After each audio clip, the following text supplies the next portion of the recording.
আরে বেবি, তুমি যে আমার সাথে আমার বাসায় আসবা আমি তো ভাবতেই পারিনি।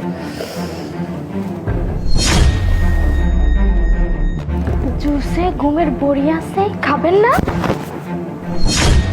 আরে জান, কি হলো বুঝলাম না, তুমি আমাকে হঠাৎ করে এভাবে ছেড়ে দিলে। না না, কিছু হয়নি, আসলে অনেক গরম পড়ছে তো তাই জন্য ছেড়ে দিছি।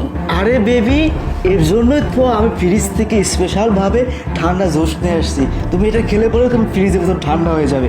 এক কাজ করো, তুমি জুসটা খাও, খাও খাও, ঠিক আছে? আমিও খাচ্ছি, খাও।